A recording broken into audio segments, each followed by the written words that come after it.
العالمين والصلاة والسلام على أشرف الأنبياء والمرسلين نبينا محمد وعلى آله وأصحابه أجمعين. أعوذ بالله من الشيطان الرجيم. بسم الله الرحمن الرحيم. ولا تقتلوا أولادكم خشية إملاق نحن نرزقهم وإياكم إن قتلهم كان خطأ كبيرا ولا تقربوا الزنا إنه كان فاحشة وساء سبيلا.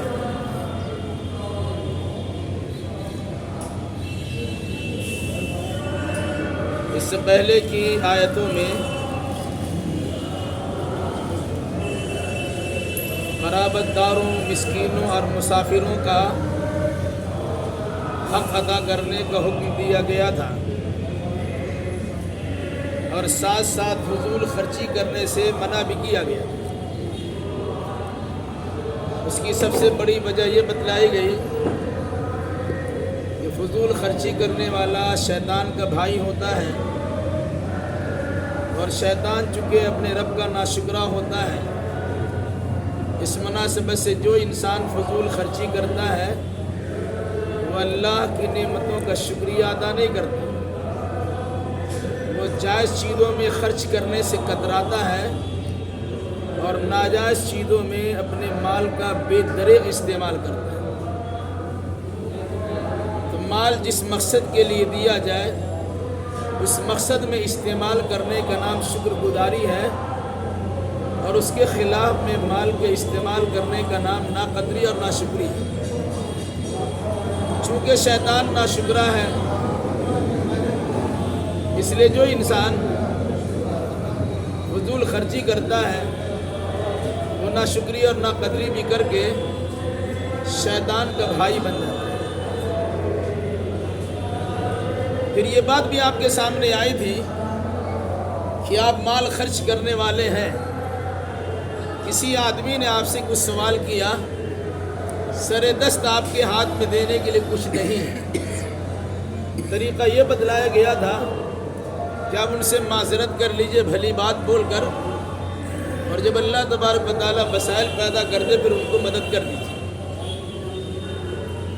اسی طرح یہ بات بھی آپ کے سامنے آئی تھی کہ بخیلی کنجوسی سے آدمی کو گریز کرنا چاہیے. یہ بدخلقی اور بد اخلاقی ہے کہ مال اللہ نے دیا تو صرفہ ہونا چاہیے، لیکن اسے خرچ نہ کر کے اپنے ہاتھ کو اپنے گردنوں سے لگا کر کنجوس اور مکھی چوس بنے رہنا یہ اسلامی مزاج اور شریعت کے خلاف کام. پھر یہ بات بھی آئی تھی کہ انسانی فطرت ہے، ان کو اللہ تبارک و تعالیٰ نے مال دیا ہے، کوئی جذباتی انداز میں سارے مال کو خرچ کر دے اور پھر اس کے بعد اپنے آپ کو محتاج و قلاش بنا لے. یہ بھی صحیح نہیں ہے.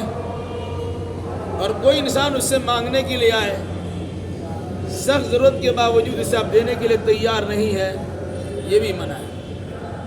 درمیانی راستہ بنانے کی تاکید کی گئی. نہ پورے طور سے ہاتھ کو باندھے رکھو کہ پاکٹ تک جانے کی نوبت ہی نہ آئے، اور نہ پورے طور سے ہاتھ کو کھول دو کہ آپ کے پاس کچھ پیسہ ہی بچے نہیں اور بعد میں آپ پریشان ہو جائیں. ان دونوں کے درمیان اعتدال کا راستہ اور درمیانی راستہ بنانے کا اللہ تبارک و تعالیٰ نے حکم دیا.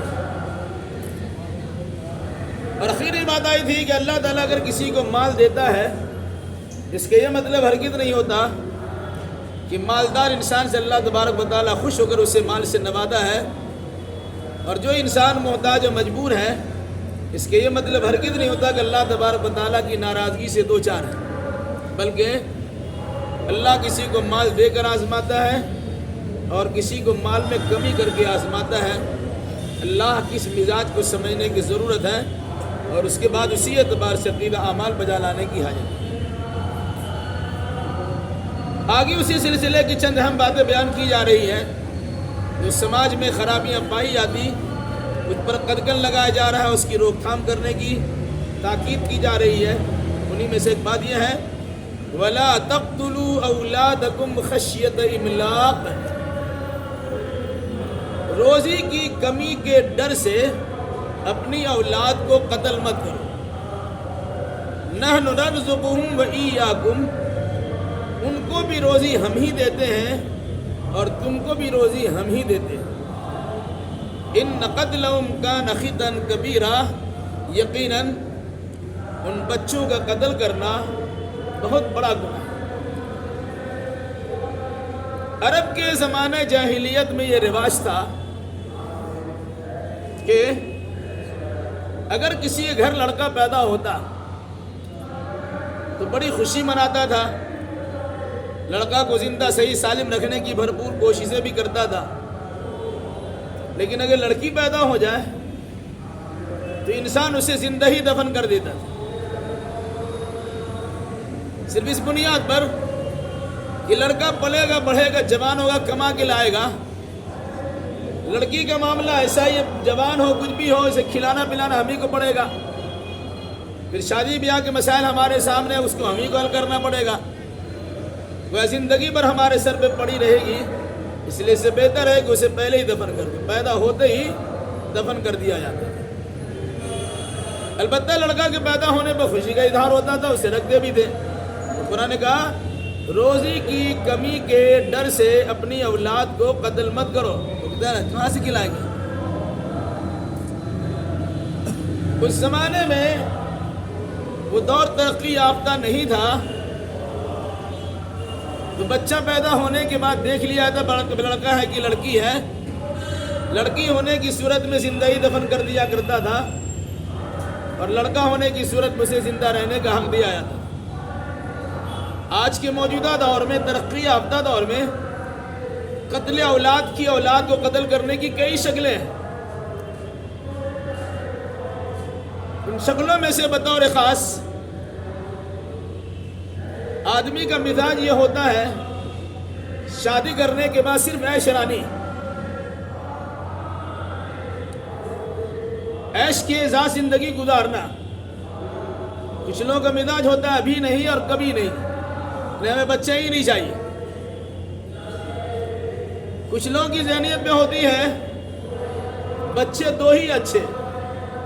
کہیں کہیں پہ دیوار پہ لکھا رہتا ہے، کہیں کہیں لوگ لکھتے ہیں یا بولتے ہیں دو بچے کی ہستی سے اور کٹے زندگی مستی سے. اس قسم کا عقیدہ نظریہ کیوں؟ اس کے پیچھے جو مزاج کار فرما ہوتا ہے وہی مزاج جو زمانے جاہلیت کے کافروں کا تھا. مال ہمارے پاس نے، بچے کو کھلائیں کہاں سے؟ آج اسی انداز سے سوچتا ہے بچے ہمارے پاس زیادہ ہوں گے کہاں سے کھلائیں گے، بچے زیادہ ہوں گے کہاں سے پڑھائیں گے، وغیرہ ذالک. جبکہ آپ دیکھیے گا سماج سوسائٹی میں امیروں کے یہاں بچے کم ہوتے ہیں، ان کے بچے پڑھتے بھی نہیں ہیں، ان کی تعلیم و تعلم کا زیادہ خیال بھی نہیں ہوتا ہے. بچوں کی پڑھائی پہ خرچہ زیادہ ہوتا ہے لیکن بچے سلیقہ مند نہیں ہوتے. غریب و نادار قسم کے لوگ، ان کے بچوں کی تعداد بھی زیادہ ہوتی ہے اور انہی غریب بچوں میں سے ایسے افراد پیدا ہوتے ہیں جو بڑے بڑے امیروں کے ناک کاٹ دیتے ہیں.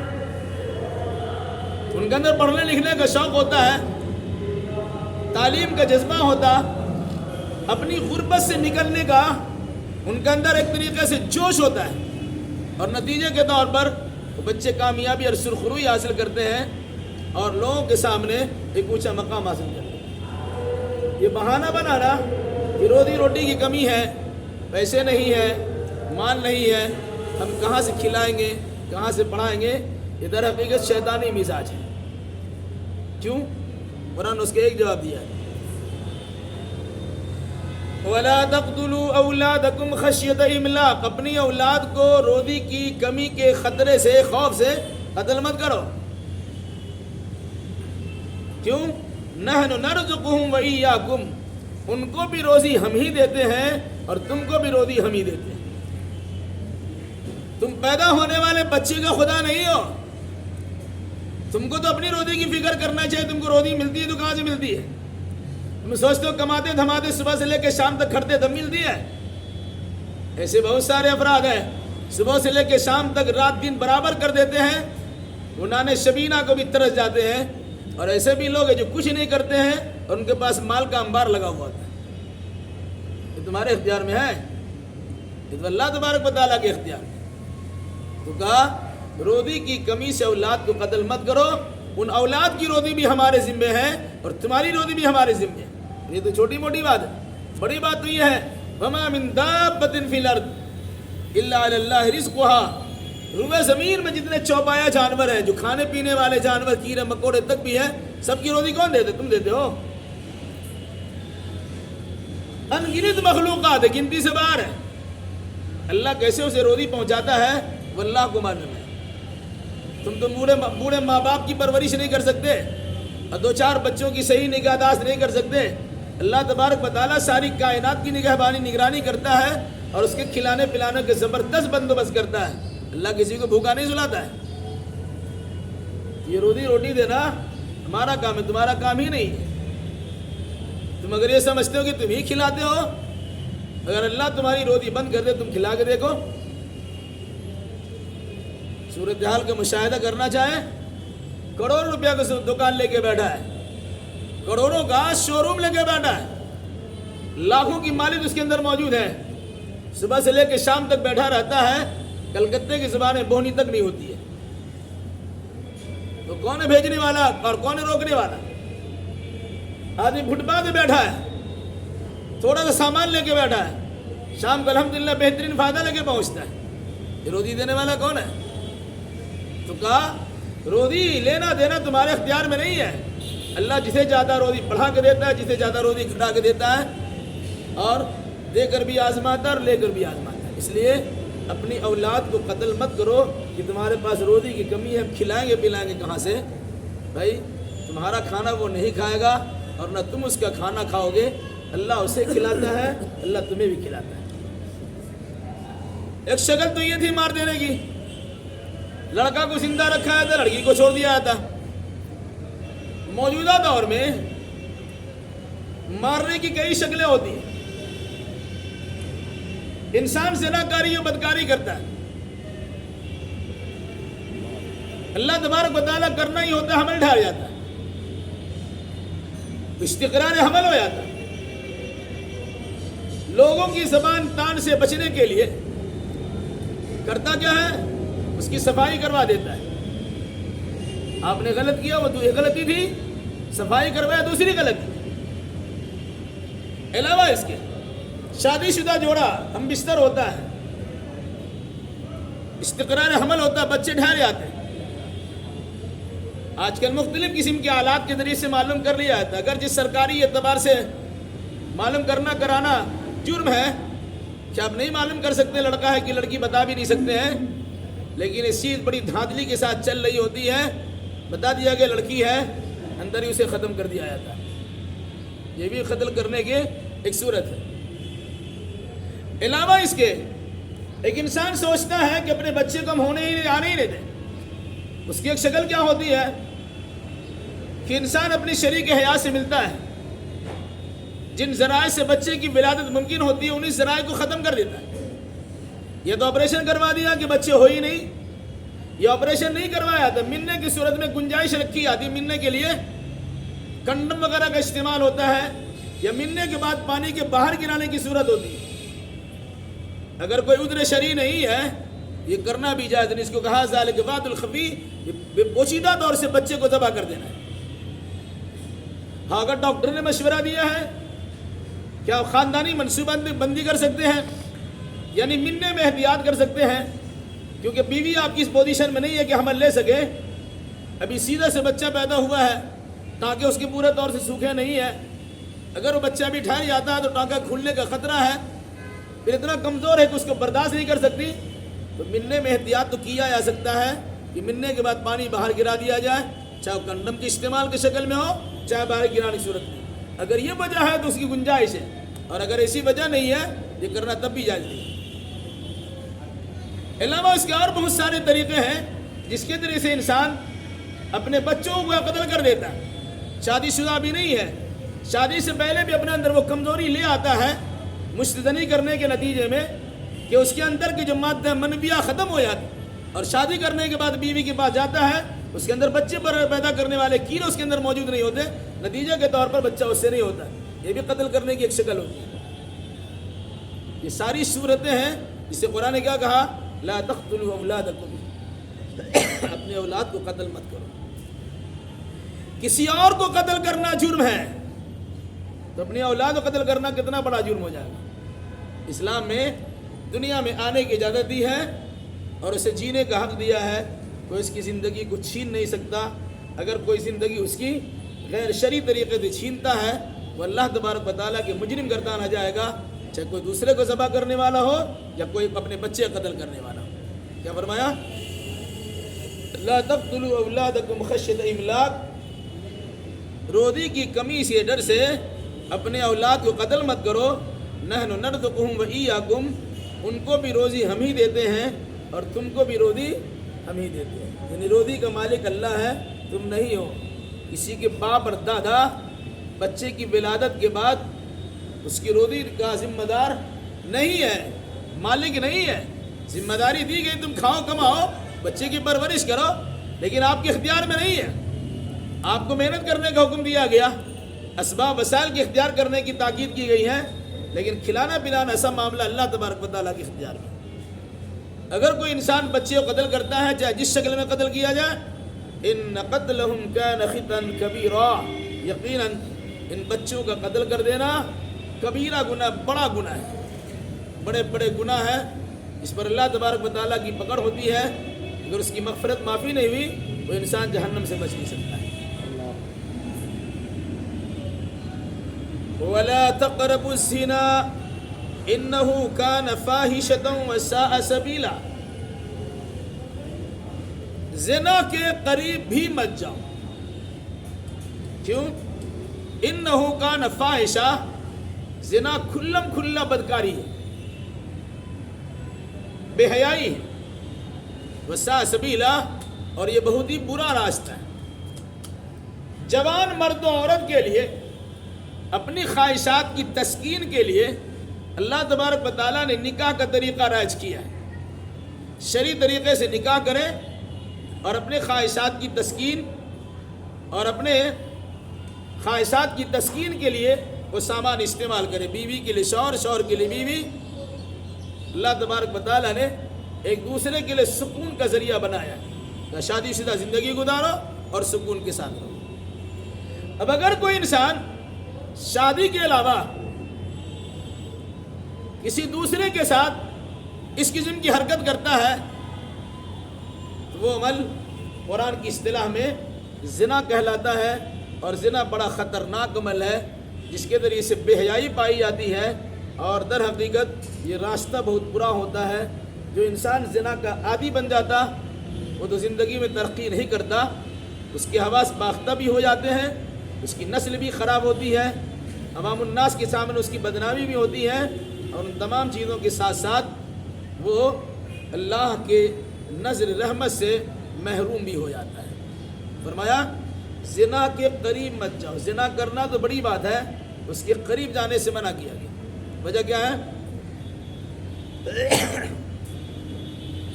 جو دوائی یہ زنا ہے، جو اسباب زنا ہے، جن چیزوں کی وجہ سے زنا ممکن ہوتا ہے، ان تمام چیزوں پر شریعت نے پابندی لگا دی۔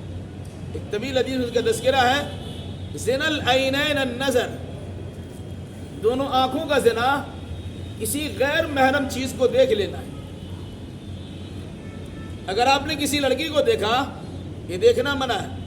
مسلمان مردوں عورتوں سے کہا گیا اپنی نگاہیں نیچی رکھو اور اپنی شرمگاہوں کی حفاظت کرو۔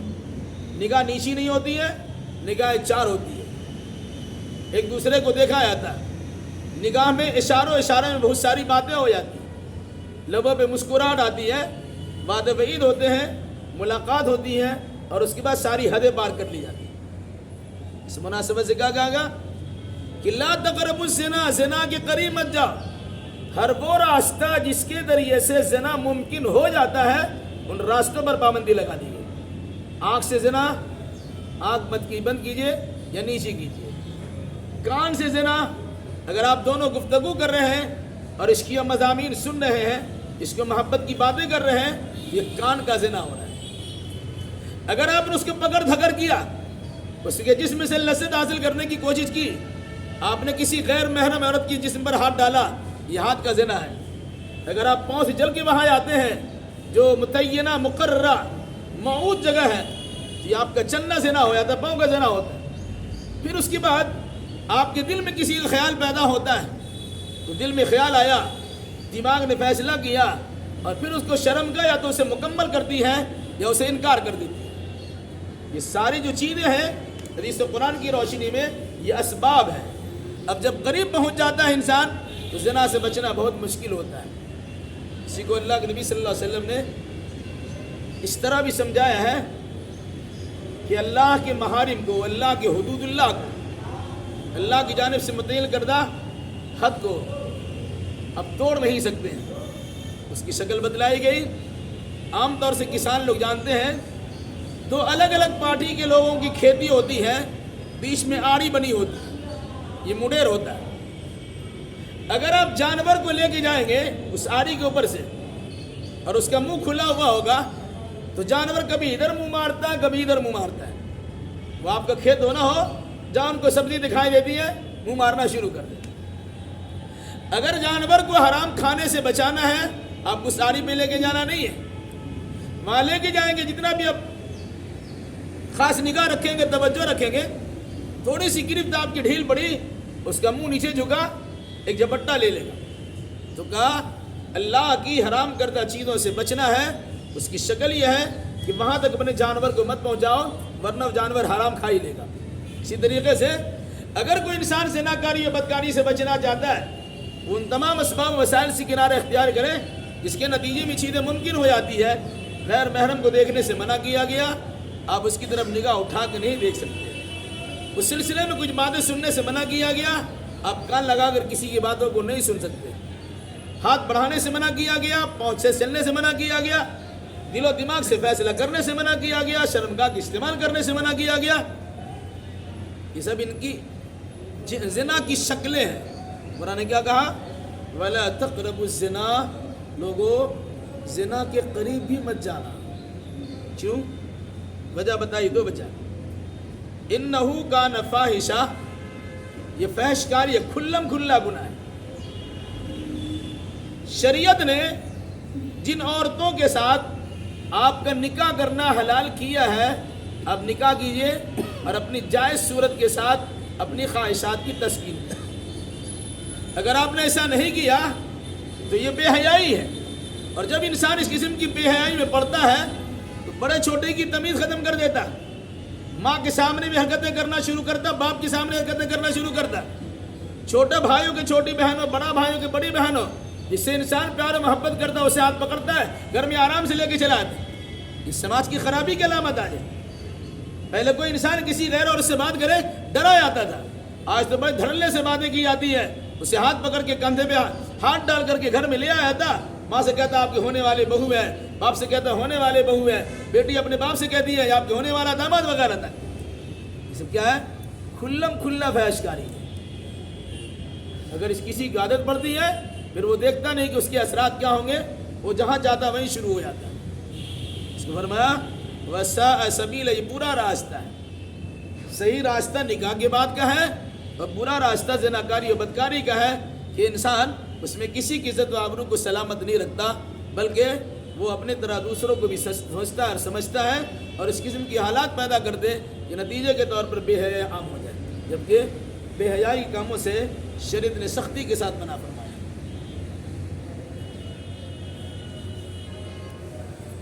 وَلَا تَقْتُلُوا النَّفْسَ الَّتِي حَرَّمَ اللَّهُ إِلَّا بِالْحَقِّ وَمَنْ قُتِلَ مَظْلُومًا فَقَدْ جَعَلْنَا لِوَلِيِّهِ سُلْطَانًا فَلَا يُسْرِفْ فِي الْقَتْلِ إِنَّهُ كَانَ مَنْصُورًا۔ عرب کے سماج میں زناکاری بھی عام تھی تو قتل و غارت گری بھی عام تھی۔ جو چاہتا جس کو چاہتا مار دیتا تھا اور اس کا مال لوٹ لیا کرتا تھا۔ یا اس برائی کے راستے میں کوئی رکاوٹ پیدا ہوا، اس کا کام تمام کر دیا اور برائی آرام سے کر لیا۔ تو قرآن نے کہا کہ سنو وَلَا تَقْتُلُوا النَّفْسَ الَّتِي حَرَّمَ اللَّهُ، جس جان کے قتل کرنے کو اللہ نے حرام کیا ہے اسے قتل مت کرو الا بالحق.